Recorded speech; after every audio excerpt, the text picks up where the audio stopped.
গত 17 বছর ফ্যাসিস্ট সরকার আমলে চিকিৎসা খাতকে মারাত্মকভাবে অবহেলা করা হয়েছে। সকল খাতেই লুটপাট করা হয়েছে, চিকিৎসা খাতেও লুটপাট করা হয়েছে। দায়বদ্ধতার অভাব ঘটেছে দেশে, যেই জন্য স্বাস্থ্যসেবা বিঘ্নিত হয়েছে।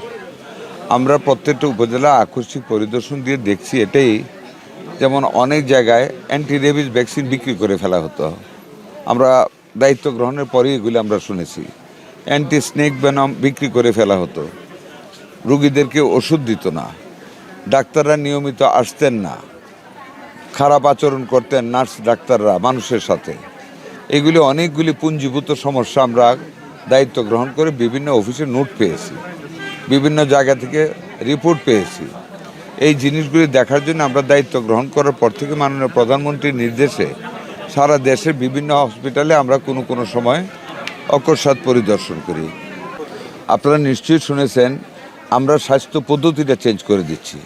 নাম্বার 1, আপনারা এর মধ্যে শুনেছিলেন আমরা এই 50 শয্যা হাসপাতালগুলিকে 101 শয্যা করতেছি।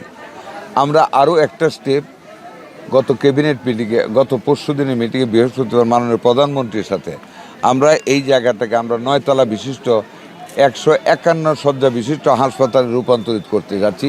এই বছর থেকে কাজ শুরু হচ্ছে ইনশাআল্লাহ কনস্ট্রাকশনে।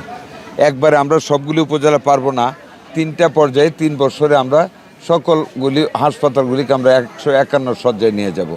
বৃদ্ধির কারণ যদি জিজ্ঞেস করেন, মহিলাদের জন্য স্পেশালি 25টা সিট বরাদ্দ থাকবে, মেয়েদের জন্য প্রসূতিকালীন সময়ের জন্য লেবার রুম সহ এটা বরাদ্দ থাকবে।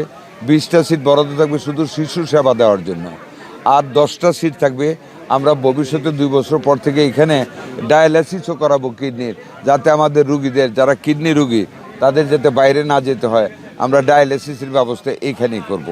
ফিজিওথেরাপি, মহিলাদের জন্য মহিলা ডাক্তার থাকবে, পুরুষের জন্য পুরুষ ডাক্তার থাকবে, আমরা ফিজিওথেরাপি করাবো। আমরা 5,000 ডাক্তার নতুন নিয়োগ দেওয়ার জন্য অনুমোদন পেয়েছি। আরও 2,500 নার্স এবং 2,500 টেকনিশিয়ানের জন্য দরখাস্ত যাচ্ছে, ওইটাও পাবো। আমরা এই লোকবলগুলি নিয়োগ করতে যাচ্ছি।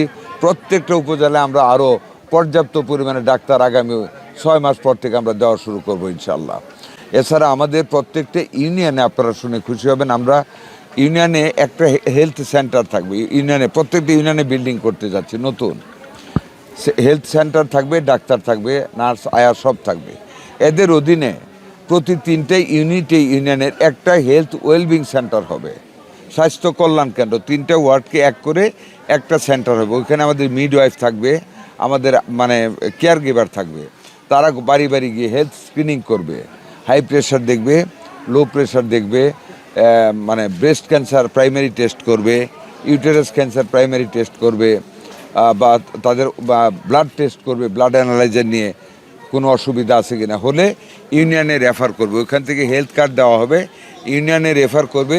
ইউনিয়ন ডাক্তার ওনার পর্যায়ে হলে প্রাথমিক চিকিৎসা করবেন, না হলে উপজেলা হেলথ কমপ্লেক্সে পাঠাবেন। উপজেলা হেলথ কমপ্লেক্স না পারলে সেটাকে ডিস্ট্রিক্টে পাঠাবেন।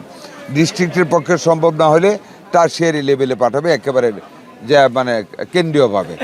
এইভাবে আমরা হেলথকে বিভিন্নভাবে সাজাচ্ছি ইনশাল্লাহ। এবং আপনারা জানেন আমরা আগামী কিছুদিনের ভিতর সারা দেশব্যাপী 200 শয্যা বিশিষ্ট 5টা শিশু হাসপাতাল আমরা উদ্বোধন করতে যাচ্ছি। 1000 বেড হবে মোট 5টা।